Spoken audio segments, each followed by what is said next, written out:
You know, when I saw the paintings of Franz Klein and de Kooning, when I saw abstract painting, you know, I was on my way to New York.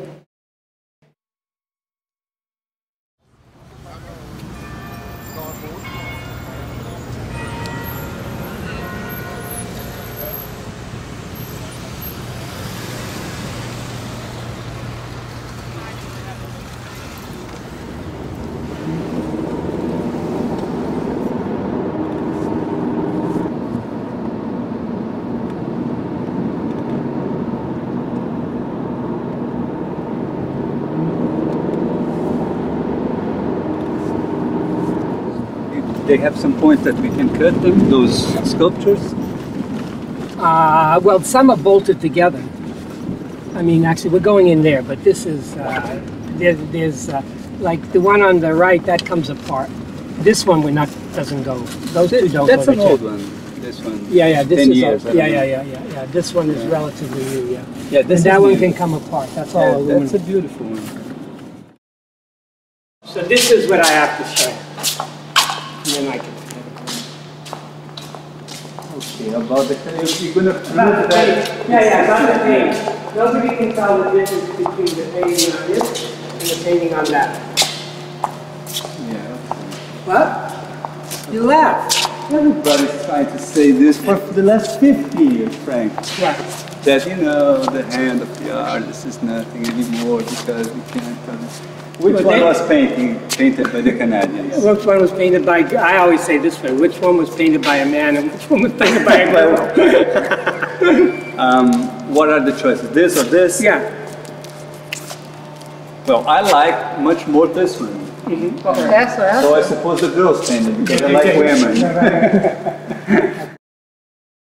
After a while, I decided, or I got involved in making relief, but then the relief became sort of building the painting, and then you painted on it. So it's like construction. And so you constructed something, and then I painted it. But it was just a way of being, you know, it's hard to do what, you know, the best painters did before, or at least the best abstract painters in America or anywhere, which is to, you know, always be faced with a surface, and then you know, if you don't want to plan, if you want to be direct, it's tough. I mean, I'd like to paint like Hans Hofmann, but I mean, he did it. You know, it's hard to paint like that. But this way of working in the metal and in the sand and, you know, the kind of multiple processes are a way of, you know, to tell you the truth, I think in the end it's just a way of getting warmed up. And then, you know, then you go to work. What's this, Frank? In the, you know, in the casting, it was trapped. Oh, it was holding it up while they poured the metal. Oh. And the cinder blocks. But there is a brick inside. No, it is a brick. Oh, it is a brick. This is not metal. No. It was the bricks that got trapped.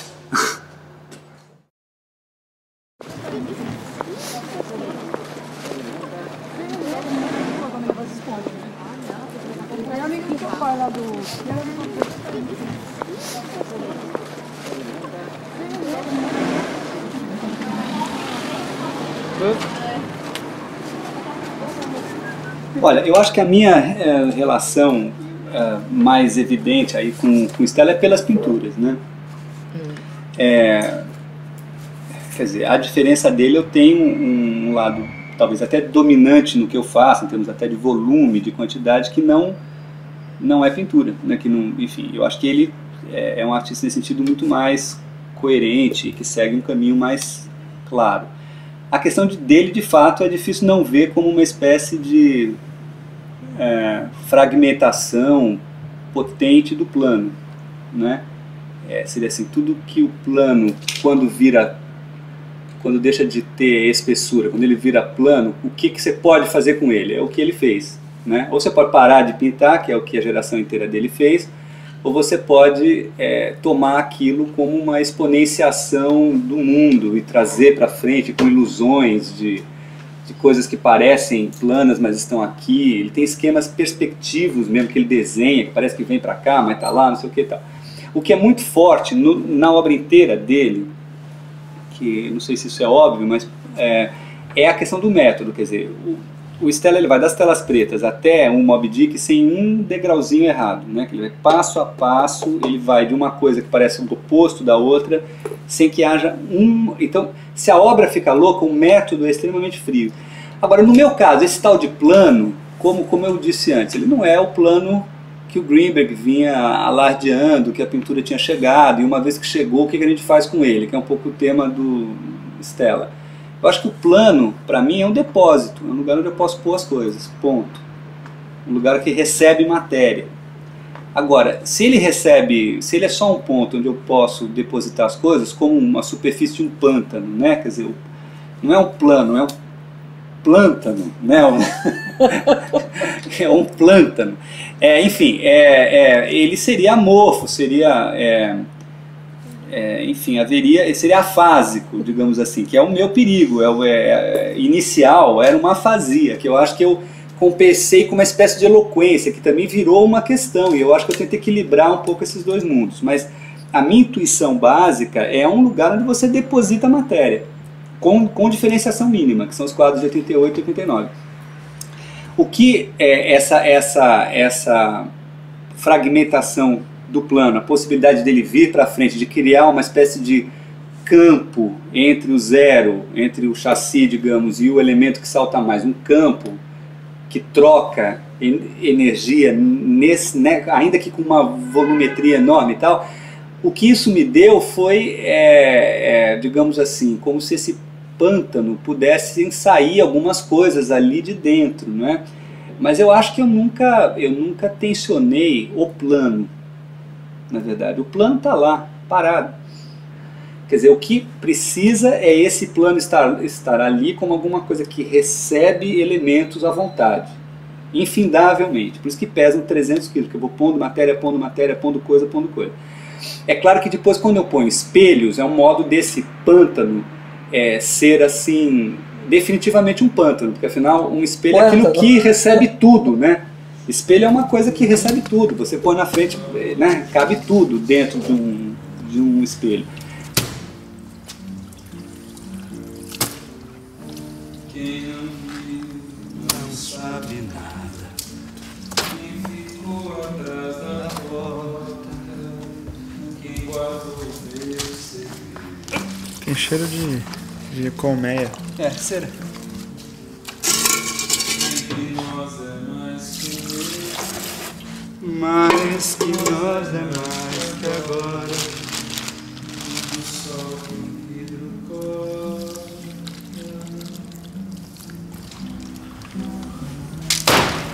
Quem não viu que vai embora, umas aves com o céu, o chão do chão.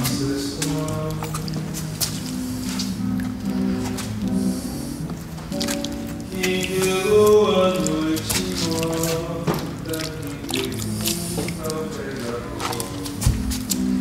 Seu amorzinho. eu sou só.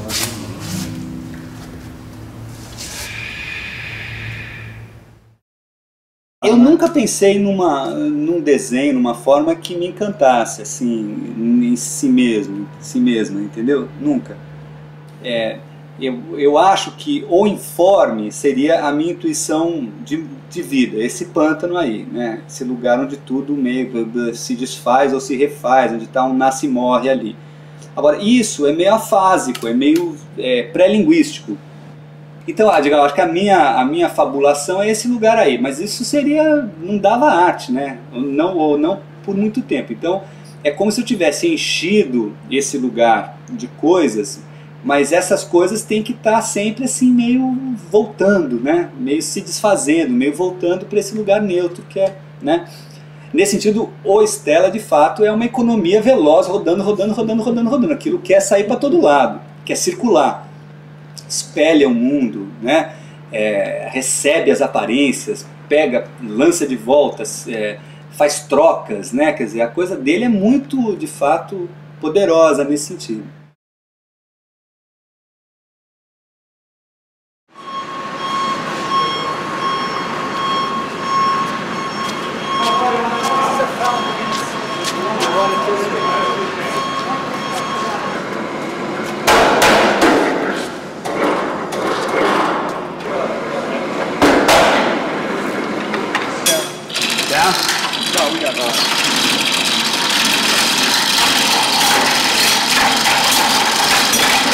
need to do that one a little bit. You need to do that one a little bit.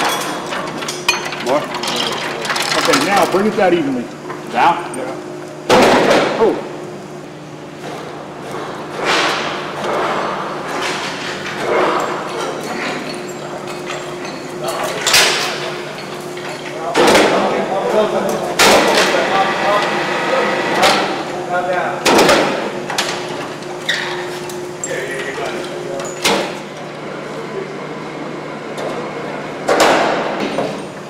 In there? Oh, get the one closest to you, easier to work with. Got it? Hold on.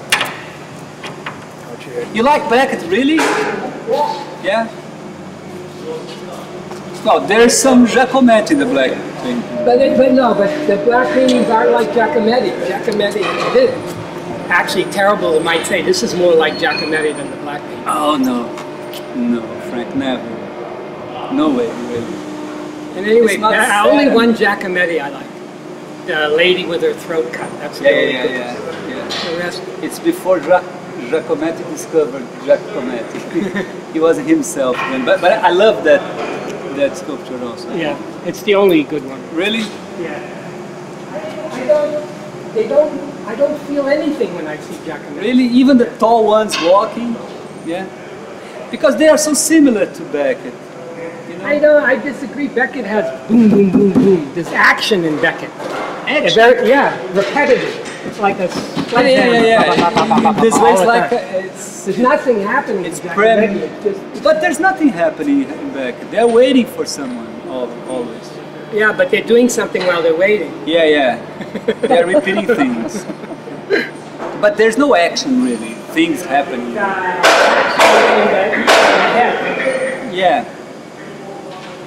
But that's the same in Giacometti. There's a lot of movement. Drip, drip, drip, drip, drip, drip.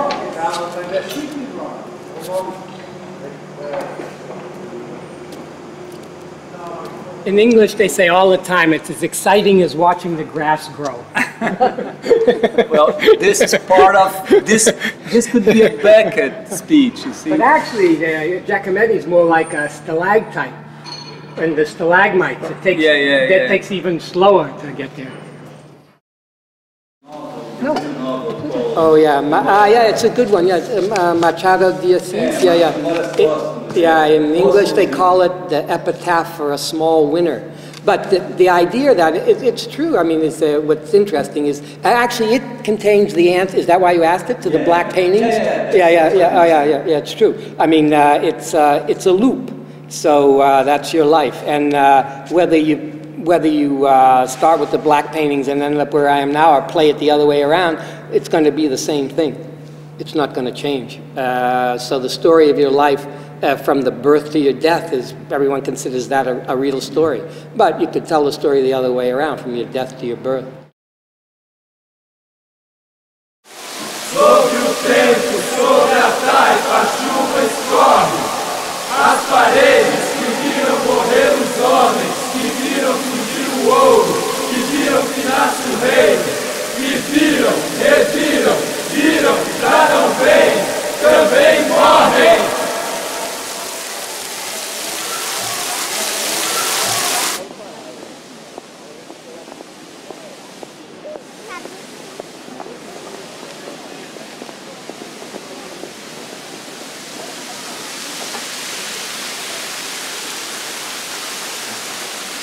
Eu acho o Drummond uma coisa assim, o Drummond, né? Eu acho um troço do outro planeta. E eu não sei de onde que vem aquela força, entendeu? Eu suponho que seja que o Drummond, ele fala de um ponto de vista abstrato. E talvez mais do que falar de um ponto de vista abstrato, o Drummond fala de uma experiência que não está formada. É antes ou depois de algo, né? Então eu acho que tem uma espécie de pré-formado, de conseguir tratar do que não é, não como culpa, não como perda, mas como potência futura, que é um pouco a intuição dele. Sobre o tempo, sobre a taipa, a chuva escorre. As paredes que viram morrer os homens, que viram fugir o ouro, que viram que nasce o reino, que viram, reviram, viram, já não vem, também morrem. Eu acho que as minhas coisas não estão... você não sabe se elas estão prontas ou não, né? Por exemplo, aquela peça agora lá do Choro Negro, né? Quer dizer, aquele breu parou ali, pode seguir, vai continuar derretendo, não vai, né? Quer dizer, eu acho que elas têm uma coisa que elas elidem o presente, né? E eu acho que há nisso uma compreensão de que formar as coisas, como talvez a geração dos anos 50 quisesse, seja o que não dê para ser, né? E que é melhor recuar desse ponto de vista. Há um certo recuo nisso. Mas não como perda só, senão daria só um lamento, né? E acho que a arte, mesmo quando lamenta, ela afirma aquele lamento, que ele fica belo. O tema da morte, que é um tema central, até acho que nessa exposição no CCBB, que chama Morte das Casas, o tema é a morte mesmo, em todas as peças, tem a coisa da morte óbvia, é um tema não de morte como ato final, como coisa podre que vai embora, mas como um fluxo que passa para outro lugar. Eu acho que o que eu faço tem esse movimento. Vai readquirir vida de alguma forma. Entre os opostos e tal. Então, nesse sentido, eu acho que é um trabalho mais de conciliação e menos de embate. Isso, mais assim é uma intuição. Agora, eu acho que para conciliar, para usar o termo, eu acho que eu recuo para alguma coisa que não está formada. Quer dizer, a minha intuição seria pegar essa sala assim, acionar um dimmer, e essa mesa está meio se desfazendo, essa aparecer um pouco de areia, as coisas ainda não estarem prontas. Isso seria o meu mundo, né? Um mundo onde as relações ainda não se, fisicamente, elas ainda não se ordenaram direito, entendeu? Então, umas ainda entrando nas outras, meio paralisantes, uma coisa assim meio pré-formada. Eu acho que o que eu faço tem um pouco esse jeito.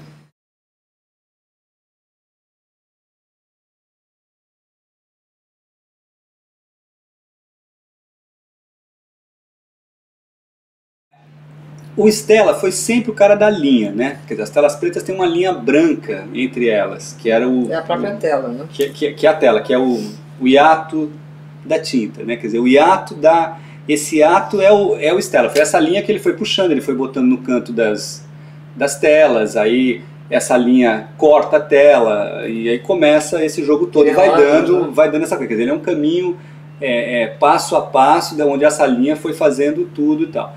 O que eu faço começa pela exclusão da linha, né? Quer dizer, naqueles quadros de 88, não sei o que, justamente não tinha linha nenhuma.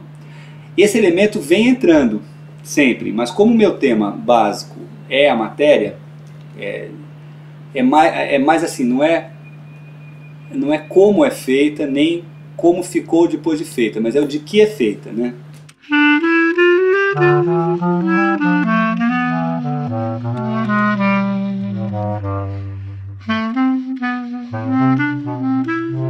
Eu acho que uma parte do que eu faço tem um aspecto quase eufórico e uma parte do que eu faço tem um aspecto extremamente lutuoso, parado, blocado, né? Quer dizer, se você puser um quadro do lado de uma dessas areias, fica um negócio bem assim, muito diferente, né?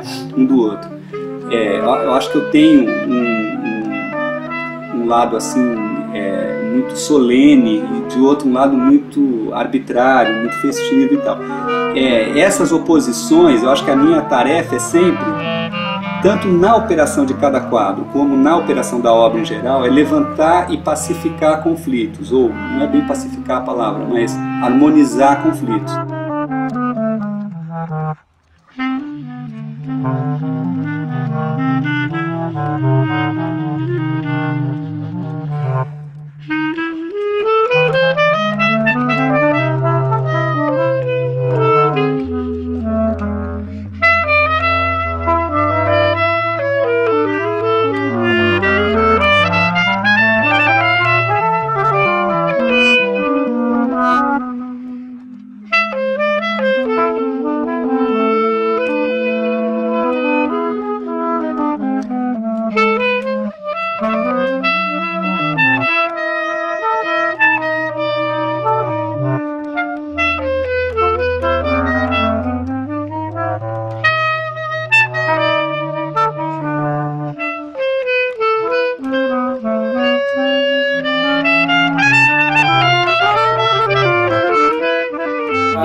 something about Brazilian painting which is actually pretty good. It's kind of distinctive, or maybe it's not so distinctive. It produced a lot of people who sort of really work at it. It was just, I just identified with something about Brazilian painting wasn't like what Latin American painting was to me.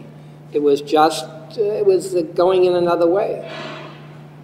It's a different, you know, a whole different scale, a whole different level of energy, and subtly, which is a funny word to think of when you think of Brazilians, it had a different take about themselves and about the history of 20th century art. I mean, they seemed to get it in a way that, you know, allowed them to be free. I mean, they really used it. I mean, you know, they really didn't get bogged down in trying to do a version of either American or European art. So I think that was pretty good. O elemento do Stella é a história. Quer dizer, o Stella sempre foi um artista dentro da história ocidental, né? Então a questão dele de o que fazer com o plano é uma questão que ele viveu de frente. Ele foi e voltou. Ele teve 2 Rubens pensando junto com ele aquilo. Ele é um artista histórico. Eu não sou, nós não somos.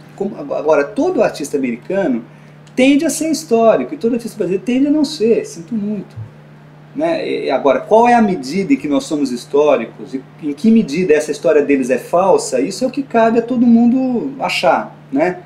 Quer dizer, é óbvio que isso não é verdade.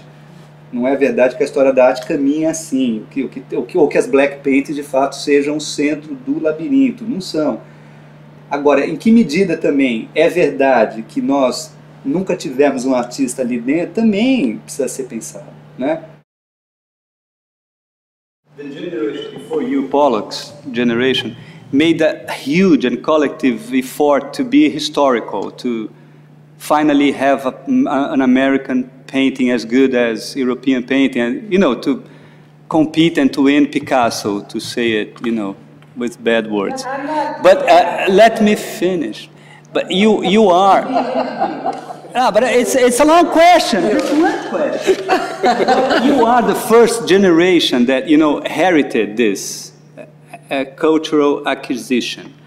And, you know, when you were 12 years old, you were already a historical painter. Your first work was a historical necessity. You were very young, 22, 23, I don't know, 24. And I feel that all your career you try to throw away all that weight, you see, to acquire some, you know, something that's not historically necessary. Right, right. But I think that's very naive view of what it's like to be an artist, and you probably should know better than anyone. But the point is, you're not throwing anything away. You're desperate from one day to the next to keep your head above water. I mean, to make the paintings, to make them work, to be involved with them, to have some sense of what you might do, what you should have done. So, I mean, you're involved in your own, it's not really a history, it's your own desperate attempt to make art. And I mean, it's relatively desperate. It can be fun, but it's still pretty desperate. So, I mean, you don't have that much. I mean, who can be so naive as to paint for history? I mean, yeah, but who could be so naive as to paint for himself? Well, I disagree. I mean, I don't think you have much choice. I mean, in the end, you only paint for yourself anyway. Yeah, but yourself is a historical thing. It's not yourself in nature. Yeah, but there's no way of knowing that. Yeah, but you have to. You aren't the history. No, how can you know yourself? I mean, how do you know? I mean, you know, I don't remember when I began, and hopefully I won't know much about when I end. Yeah. I mean, but to say that I have a sense of that, I mean, I just don't get it.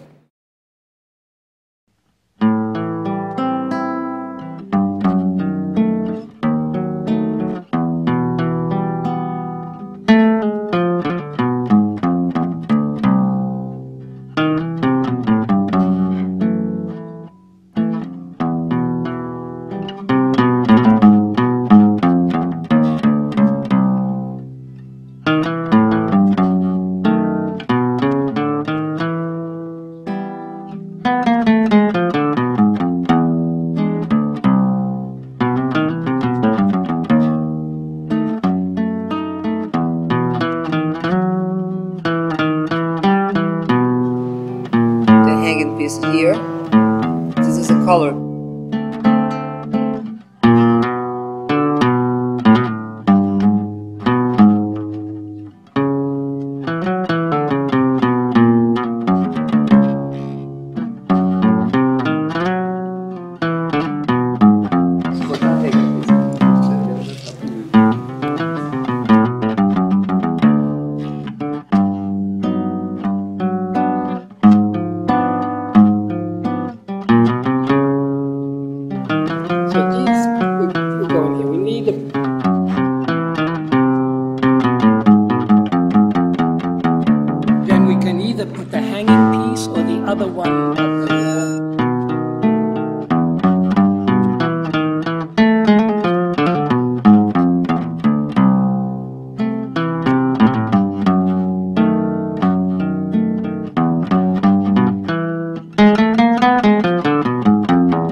Yeah, I mean, I like abstract art, and I think it can, I even believe it still has a future.